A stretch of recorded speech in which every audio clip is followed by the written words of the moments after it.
What's up guys, Rudy here and welcome back to the channel. So you like techwear and you can't wait to get yourself some waterproof garments just so you could shower with it or feel like some sort of urban ninja. Well, there's nothing wrong with that as we're all kind of guilty of it at some point of time, but I do feel like there are some things that you may have overlooked before getting into this style. Techwear is indeed a really cool fashion style blending in technology with a more futuristic driven design, but there are some things that you may want to consider before getting into this style. But before we continue further into today's video, it would be very much appreciated if we go ahead and hit the subscribe button down below if you are new to the channel or just haven't been subscribed yet, as it really does mean the world to me. Also, if you guys are feeling generous and want to help support the channel in a much bigger way, I do have a Patreon page whereby at its lowest tier, it is only $1 a month, and all of it will go into helping me to pick up new filming equipment so that I can continue to improve the qualities of the videos for you all, as well as helping to keep the lights on this channel.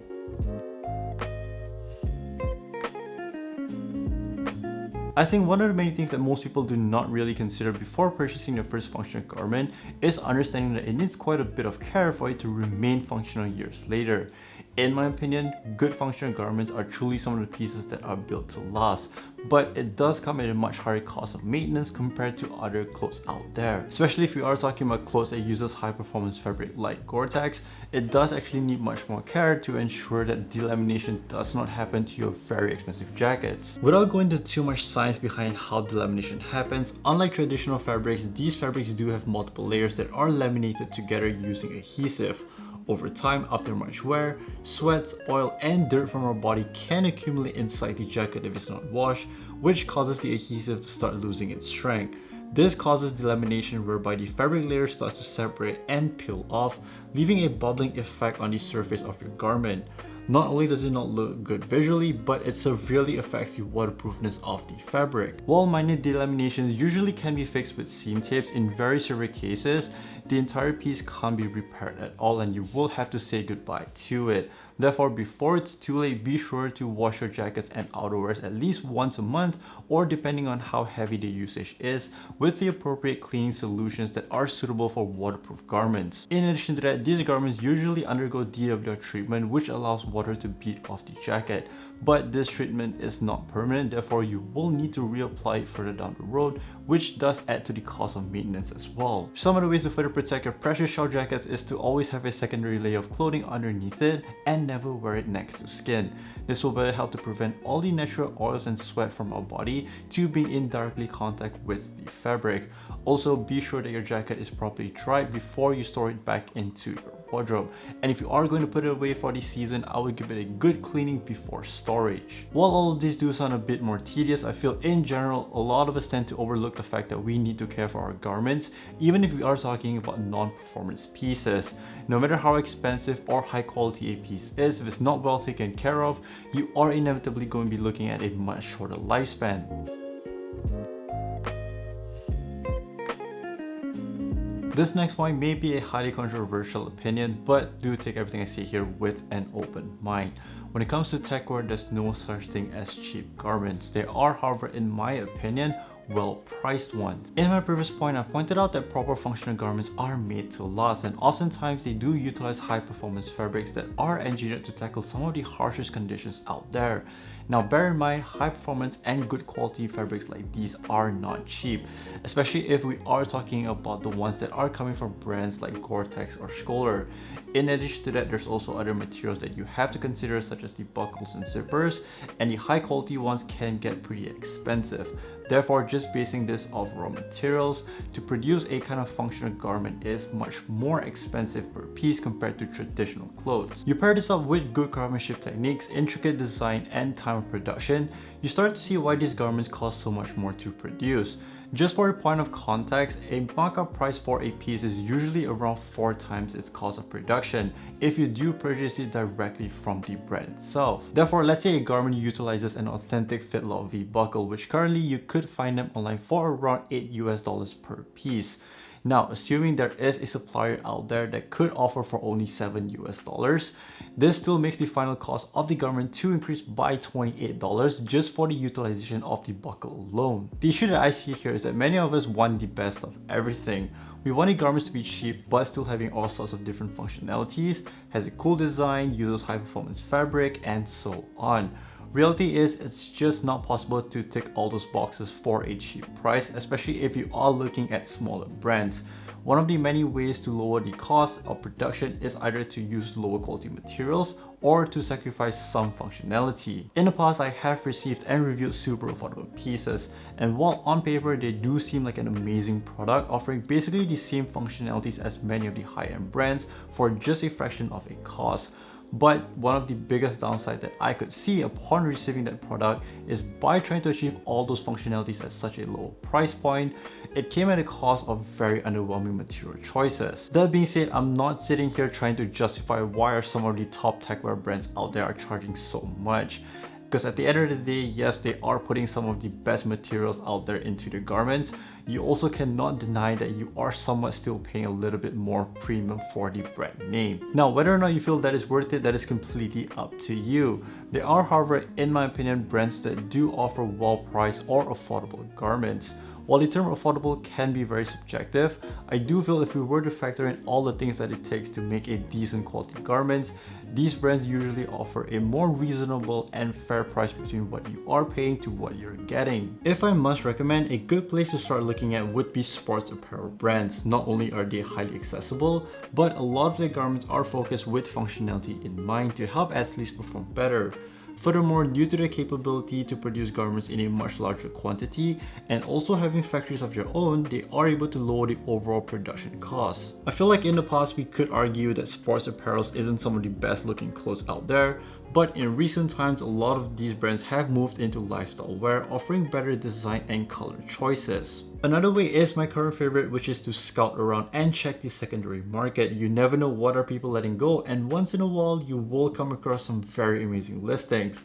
This was how I managed to get my acronym Downtown Air Force One high that is basically brand new for more than 50% off. At the end of the day, it's not my recommendation that matters. It's all about what is it that you're looking for.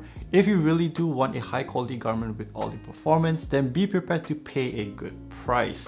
If, however, you are just wanting it for the looks and aesthetic, then honestly, just buy whatever is it that you like. Remember, it's all about what you find joy in wearing. This moves in very nicely to my last point. If you truly are wanting to get into proper techwear stuff, be prepared to wear the same thing over and over again. This goes back to the whole idea of there's no such thing as cheap techwear. Therefore, unless you are truly loaded, it's much more realistic to think that you will probably only pick up 1 or 2 pieces a year. If you are working with a small budget, the best advice I could give is go minimal. While there are many videos out there showing you how you could stretch your dollars by getting the most amount of pieces, I would instead encourage you to look into quality over quantity. Without sounding like a completely broken record, by investing in quality pieces, you are able to continue to further build your wardrobe upon those pieces. I feel like this is a much better approach to wardrobe building as compared to going out and purchasing a bunch of cheap and not so well made clothes only to find yourself discarding a lot of them by the end of the season. So for the fun of it, let's do a quick overlook as to how long one may take to build a rather functioning techwear wardrobe, if you may. Assuming you do start from scratch, and by functional I do mean a techwear wardrobe that has all the essential building blocks to build an outfit while still having a little bit room for variation. For this example, I will set aside a budget of $1,000 to work with a year, which will give you $250 every quarter to spend. As a student or even someone who is working full-time, I do think this is a rather fair budget to work with, but feel free to always readjust it to fit your means. So for the first year, it's all about building a strong wardrobe foundation, and the key here is all about obtaining timeless pieces. And by that I mean nailing down your basics such as your t-shirts, sweaters, footwear, a good versatile pair of pants, and any other essentials that you may need. Keep things very simple, and trust me, starting off with good basics will tremendously benefit your wardrobe moving forward. Starting from year 2, this is where you can start to add more flavors into your wardrobe. A good tip here is to have some sort of a small wish list of the pieces that you would like to add into your collection. This will give you a clearer direction on the progression and where you are moving with your wardrobe. Another tip is to constantly switch between the types of pieces you're buying. For example, for the first year, you've already purchased a good pair of pants. Therefore, for the next upcoming big piece, you could look into spending it onto an outerwear or a nice accessory. Always switch between the types of different things, and this will kind of help to even things out in your wardrobe, giving you more silhouettes to play around with in your outfits. Moving into the third and subsequent years, this is truly where things starts to slow down drastically, because you will need to start saving up for your grill pieces. Depending on what you are aiming for, you may only be able to pick out 1 or 2 items at the most if you are considering some of the bigger brands like Acronyms, Stone Island Shadow Project, and so on. However, one of the main reasons why many will never be able to get their grill piece that they truly want is because they constantly feel that they have nothing to wear. Hence, to solve that problem, they will go out and purchase new clothes, and this will ultimately just set you back every single time. Which is why if you have already built a strong basic wardrobe foundation along those previous years, it will allow you to create a selection of outfits, or better known as uniforms, that you can rotate around daily. This will help you to not feel like you have nothing to wear, hence lessening the urge to buy new clothes, giving you more time to save up for those grill pieces that you really want instead. Therefore, in this sense, a realistic timeline to build a small capsule size wardrobe from scratch, if you do fully commit, could be anywhere from 4 to 6 years. Now, this is obviously kind of the most general case scenarios, but there are other factors out there that could either speed up the process, such as stumbling upon a good deal or additional income increment, but there's also factors that could slow things down, such as the current inflation or unexpected monthly expenditure. The bottom line here is spend within your means and only buy what you truly want. Never feel pressure to feel that you need to own the latest pieces just to fit in. Always remember that fashion is constantly evolving and there are always new pieces on the rise. Trying to kind of chase after what's new and the latest trends would only add unnecessary pressure upon yourself. And that is all I have for today's video. This video is not meant to gatekeep this style or anything like that, but I do hope to discuss some things that many may have overlooked when it comes to techwear. And if you have found this video useful, or you just want to learn more about wardrobe building, or even a more beginner guide to techwear, I have done videos covering those topics, so I will leave them somewhere up here, or you can find the links down below in the description box. What are some of the things that you wish you knew before getting into techwear, or better yet, what are some advice that you would give to someone that is new to this style?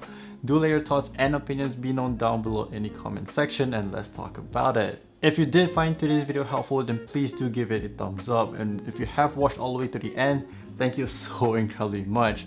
And once again, if you guys are new to the channel or just haven't been subscribed yet, please do me a favor and hit the subscribe button down below. It's these little things that really does help to push the channel out to more people. Please do stay safe out there, and I'll catch you all in the next one. Peace out.